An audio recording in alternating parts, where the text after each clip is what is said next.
Assalamualaikum warahmatullahi ta'ala wabarakatuh. Bismillah, walhamdulillah, wassalatu wassalamu ala rasulillah Sayyidina Muhammadin ibni Abdillah wa ala alihi wa sahbihi wa mawala wa la hawla wa la quwata illa billah. Amma ba'du. Yang saya hormati Bapak Taufik selaku dosen pengampu pada mata kuliah Fikih Muamalah Kontemporer, dan tak lupa pula teman-teman sekalian yang berbahagia. Baik, langsung saja. Di sini saya selaku moderator dari kelompok saya yang akan memandu jalannya presentasi pada kali ini. Dan subtema yang akan kita bahas yaitu mengenai Ba'i al-Wafa dan Ba'i Tawarruk. Sebelumnya izinkan saya untuk memperkenalkan anggota kelompok saya. Yang pertama ada Badrul Zaman, dan yang kedua ada Fitriatus Sofia, dan yang terakhir ada saya sendiri yaitu Nalfi Laili. Baik, terima kasih. Langsung saja kepada subtema. Adapun materi kita yang akan kita bahas yaitu mengenai pengertian Ba'i al-Wafa, pengertian Ba'i Tawarruk, pengaplikasian Ba'i al-Wafa, pengaplikasian Ba'i Tawarruk, serta problematika Ba'i al-Wafa dan Ba'i Tawarruk. Pengertian Ba'i al-Wafa. Secara istilah, al-ba'i memiliki arti jual beli, sedangkan al-wafa merupakan tenggang waktu. Jadi dapat disimpulkan bahwasannya al-ba'i adalah jual beli dengan tenggang waktu, sedangkan secara etimologis al-ba'i adalah jual beli dan al-wafa adalah pelunasan atau penutupan hutang. Secara terminologis, komplikasi hukum ekonomi syariah, ba'i al-wafa yaitu jual beli dengan hak membeli kembali, merupakan jual beli yang dilangsungkan dengan adanya syarat bahwasannya barang yang dijual tersebut dapat dikembalikan oleh penjual apabila tenggang waktu yang disepakati telah tiba. Ba'i al-Wafa adalah seorang yang menjual barang tidak bergerak kepada orang lain karena membutuhkan uang tunai, akan tetapi dengan adanya syarat di saat sudah memiliki uang, maka dapat membeli kembali barang yang sudah dijualnya. Adapun menurut Kahes, pengertian Ba'i al-Wafa adalah jual beli dengan hak membeli kembali yang dilangsungkan dengan syarat bahwasannya barang yang oleh penjual apabila tidak tenggang waktu yang disepakati. Berikut beberapa ketentuan dari Ba'i al-Wafa menurut Kahes.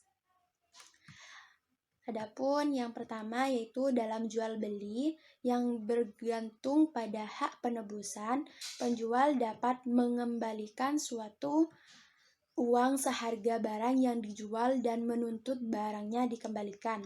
Pembeli wajib mengembalikan barang dan menuntut uang kembali lagi seharga barang itu.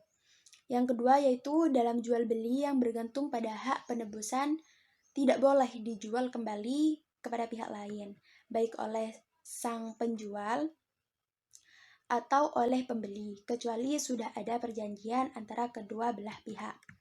Adapun yang ketiga yaitu kerusakan barang dalam jual beli dengan hak penebusan adalah tanggung jawab pihak yang menguasainya. Penjual dalam jual beli dengan hak penebusan berhak untuk membeli kembali atau tidak terhadap barang yang telah rusak. Dan yang terakhir yaitu hak membeli kembali dalam Ba'i al-Wafa dapat diwariskan. Pengertian Ba'i Tawarruk. Dalam bahasa Arab, akar kata dari tawarruk adalah warik yang artinya simbol atau karakter dari perak atau silver. Tawarruk dapat juga diartikan dengan mencari perak, uang atau harta, sama dengan kata ta'allum yang artinya mencari ilmu, belajar atau sekolah. Kata tawarruk dapat diartikan dengan lebih luas, yaitu mencari uang tunai dengan berbagai cara, yaitu bisa dengan mencari perak, emas, atau koin yang lainnya. Secara etimologis, tawarruk berasal dari bahasa Arab al-waraq yang artinya daun. Berikut beberapa pengertian tawarruk menurut para ahli. Yang pertama yaitu, menurut Ibnu Faris, al-waraq adalah harta yang dikiaskan kepada dedaunan sebatang pohon karena sebatang pohon akan kelihatan usang dan menderita jika daunnya berguguran, seperti halnya orang miskin. Yang kedua yaitu, menurut Ibnu Taimiyah menjelaskan bahwasannya tawarruk adalah seorang membeli barang yang mana seseorang tersebut membeli barang kepada seseorang dengan cara tidak tunai atau dengan cara cicilan dan menjualnya kembali dengan cara tunai kepada pihak ketiga dengan maksud ingin mendapatkan uang modal. Kemudian dia mengambil keuntungan dari penjualannya tersebut. Maka permasalahan ini disebut tawarruk karena orang membeli barang tersebut bukan bertujuan untuk memanfaatkan barang, akan tetapi digunakan untuk mendapatkan uang atau modal dengan cepat. Selanjutnya yaitu menurut Umar bin Abdul Aziz, Profesor Dr. Ibrahim Fadil Dabu mengartikan bahwasannya tawarruk sebagai suatu kegiatan di mana ketika seseorang membeli suatu komoditi secara kredit atau angsuran pada harga tertentu dan kemudian menjualnya untuk mendapatkan likuiditas atau uang kepada pihak lain secara tunai pada harga yang lebih rendah dari harga aslinya. Dan selanjutnya yaitu menurut Mibrah Hossein. Secara literatur mengartikan istilah tawarruk adalah berbagai cara yang ditempuh untuk mendapatkan uang tunai atau likuiditas. Dasar hukum tawarruk. Hukum tawarruk mubah. Ulama yang mengatakan hukum tawarruk mubah berasalkan transaksi ini berbeda dengan ba'inah karena barang tidak kembali ke penjual pertama. Ulama yang membolehkan tawarruk berdasarkan pada kaidah umum bahwa hukum asal dalam jual beli adalah halal. Sebagaimana firman Allah pada Al-Quran, surah Al-Baqarah ayat 275. A'udzu billahi minasyaitonir rajim. Bismillahirrahmanirrahim. Wa ahallallahu al-bai'a wa harrama riba. Ayat yang artinya dan Allah telah menghalalkan jual beli dan mengharamkan riba. Selanjutnya pada Quran surah An-Nisa ayat 29. A'udzubillahi minasyaitonirrajim. Bismillahirrahmanirrahim. Ya ayyuhalladzina amanu la ta'kulu amwalakum bainakum bil batil in an takuna tijaratan an taradin minkum wa la taqtulu anfusakum innallaha kana bikum rahima. Yang artinya, hai orang-orang yang beriman, janganlah kamu saling memakan harta sesamamu dengan jalan yang batil, kecuali dengan jalan perniagaan yang berlaku dengan suka-suka di antara kamu. Dan janganlah kamu membunuh dirimu, sesungguhnya Allah adalah Maha Penyayang kepadamu. Dari dalil-dalil Al-Quran di atas, tidak satu pun yang melarang transaksi tawarruk, bahkan dapat dijadikan hujjah untuk membolehkannya. Pada dasarnya, tawarruk dalam hal ini merupakan serangkaian transaksi jual beli yang terdiri dari jual beli secara tunai dan jual beli secara kredit atau tangguh, dan sebagaimana dalil di atas secara jelas bahwasannya Allah menghalalkan jual beli baik secara tunai maupun secara tangguh. Selanjutnya yaitu pada hadis yang diriwayatkan oleh Abu Sa'id Al-Khudri dan Abu Hurairah radhiyallahu an bahwasannya Rasulullah SAW bersabda, seseorang sebagai pejabat di Khaybar, kemudian ia datang menghadap Rasulullah SAW dengan membawa kurma yang berkualitas tinggi. Rasulullah SAW berkata, apakah semua kurma Khaybar kualitasnya seperti ini? Ia menjawab, demi Allah tidak ya Rasulullah, satu sak kurma seperti ini dapat kami tukarkan dengan dua sak kurma seperti ini dengan 3 sak kurma jenis lain. Rasulullah SAW bersabda, jangan lakukan itu, tetapi juallah semuanya dengan uang dirham. Lalu dengan uang itu kamu dapat membeli kualitas kurma bagus. Dari hadis tersebut dapat mengindikasikan diperkenankannya suatu metode untuk menghindari riba. Semua media jual beli dan syarat-syarat serta kondisi dari transaksi jual beli sudah terpenuhi, bebas dari faktor-faktor yang dilarang. Niat untuk mendapatkan kualitas kurma yang lebih bagus tidak membatalkan strukturnya. Dengan demikian, hal ini menunjukkan legalitas dari transaksi jual beli, di mana maksud dan niat yang berlainan menggunakan suatu media dapat diterima dan dilakukan dengan bebas dari riba secara eksplisit dan implisit. Jadi untuk mendapatkan likuiditas dengan media tawarruk sudah harusnya diperkenankan apabila memang diperlukan. Selanjutnya yaitu aplikasi bai tawarruk dalam lembaga keuangan syariah. Sebagai contohnya yaitu pada skema di atas, yaitu penerapan jual beli tawarruk dalam perbankan syariah. Dapat dijelaskan bahwa bank membeli barang dari pemasok dengan harga misalnya 150 juta. Nah, kemudian bank menjual barang tersebut kepada nasabah, yaitu misalnya 160 juta. Dengan pembayaran yang ditangguhkan, baik dengan cara diangsur atau sekaligus dibayar ketika jatuh tempo. Nah, nasabah ini membeli barang tersebut dari bank, lalu kemudian menjual barang tersebut secara tunai dengan harga yang lebih rendah dari harga pembelian awal, misalnya yaitu 140 juta. Yang kedua ialah tawarruk yang digunakan dalam sebuah sistem keuangan yang menjadikan sebagai satu medium pembiayaan yang sistematik. Dalam hal ini, pembeli barang yang terakhir tadi bertindak sebagai wakil kepada penjual barang yang pertama ataupun penjual pertama akan mewakili pembelian terakhir dalam menguruskan kontrak. Kaidah tawarruk sedemikian dinamakan al-tawarruk al-munazzam atau al-tawarruk al-masraf.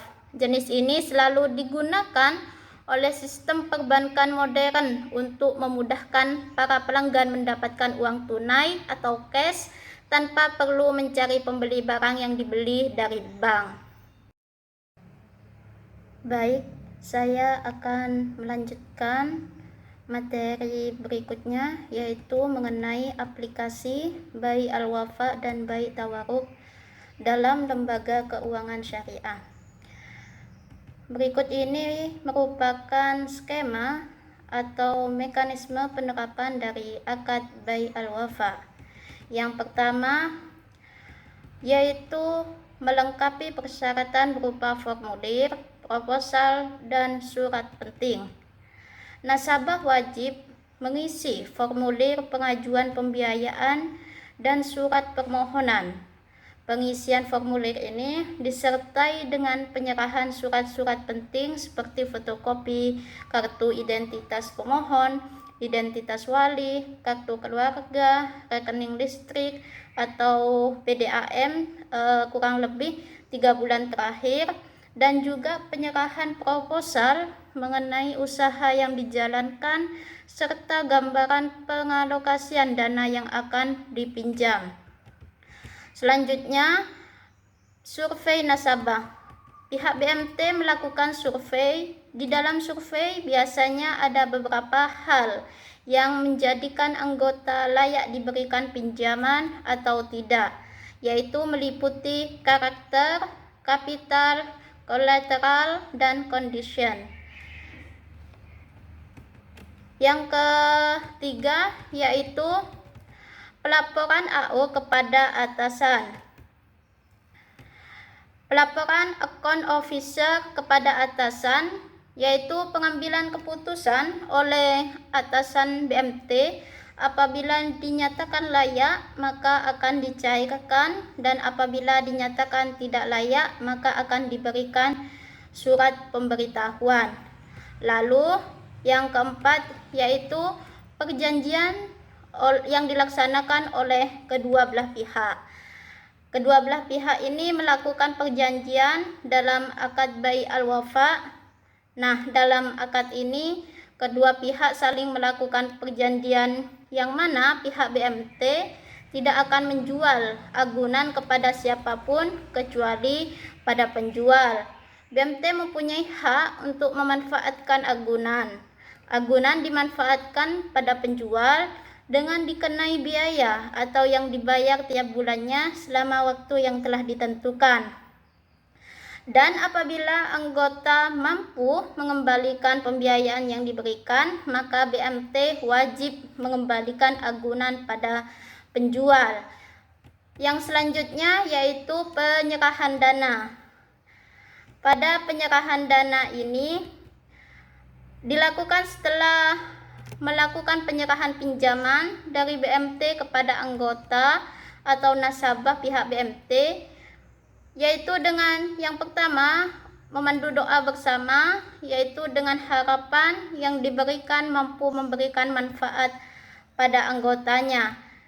Yang terakhir yaitu proses pengembalian dana, di mana pada proses pengembalian dana ini besaran pengembalian pinjaman per bulannya adalah jumlah pinjaman pokok dibagi lamanya jangka waktu pengembalian ditambah dengan ujrah yang tiap bulannya semakin berkurang.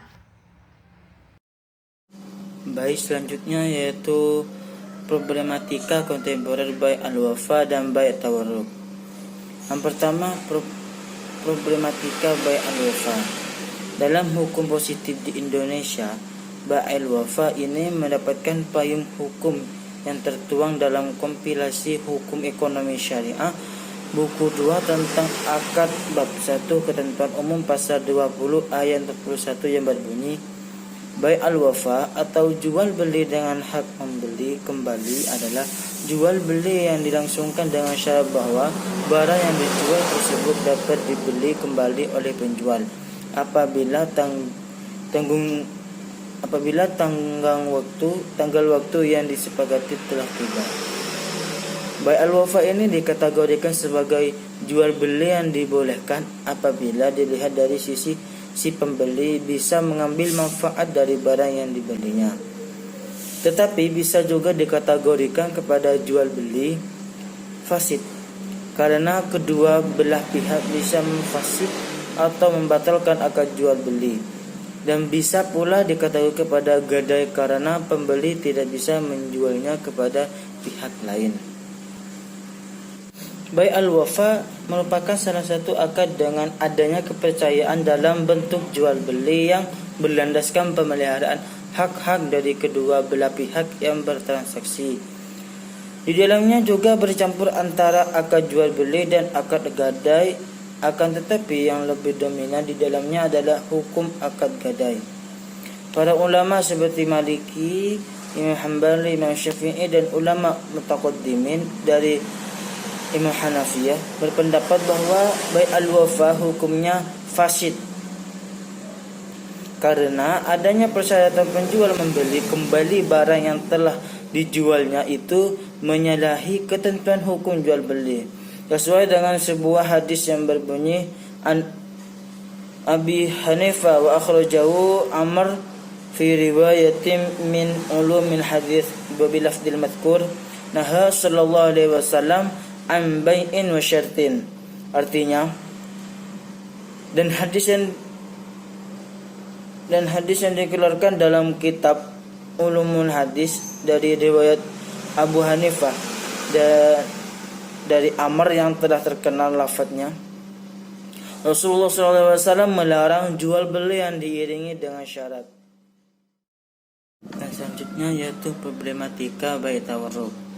Para ulama memiliki pandangan yang berbeda-beda mengenai bai' al-tawarruk ini. Pertama, mereka yang menghukumkan mubah atau boleh adalah pendapat yang dikemukakan oleh ulama Hanabilah. Mereka yang membolehkan ini bersandarkan pada kaidah umum bahwa hukum asal dalam jual beli adalah halal. Merujuk pada surat Al-Baqarah ayat 280 yang berbunyi, A'udzubillahi minasyaitonirrajim, Bismillahirrahmanirrahim, wa in kana dzu usratin fanadhiratun ila maisarah. Artinya, dan jika orang yang berhutang dalam kesukaran maka berilah anggur sampai dia berkelapangan. Dalil-dalil dalam Al-Quran tidak satu pun yang melarang transaksi tawarruk, bahkan dapat dijadikan hujah untuk membolehkan. Pada dasarnya tawarruk merupakan serangkaian transaksi jual beli yang terdiri dari jual beli secara kredit.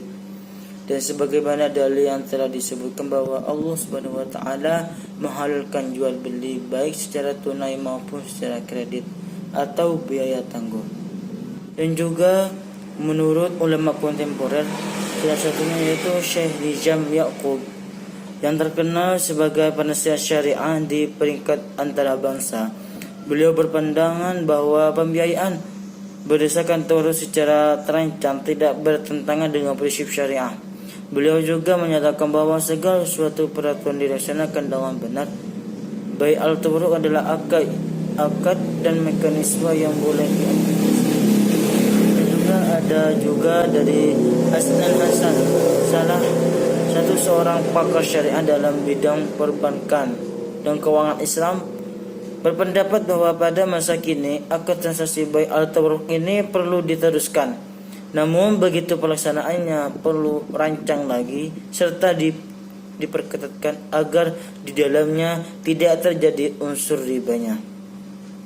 Dapat kita pahami bahwa ulama kontemporer berbeda pendapat dengan ulama klasik dalam menjelaskan hukum bai al-tawarruk sebagaimana yang dikaji melalui lembaga fikih Islam di Mekah Al-Mukarramah yang didirikan. Oleh karena itu, Rabithah Al-Alam Al-Islami dalam kurung organisasi kerjasama Islam, bisa dikatakan OKI, dalam muktamar ke-15 pada hari Sabtu tanggal 11 Rajab 1419 Hijriah atau 31 Oktober 1958. Dalam muktamar tersebut membahas mengenai bai al-tawarruk serta meneliti dalil-dalil yang dikemukakan. Baik, terima kasih. Mungkin itu saja pemaparan dari kelompok kami. Mohon maaf apabila ada kesalahan. Akhirul kalam, assalamualaikum warahmatullahi wabarakatuh.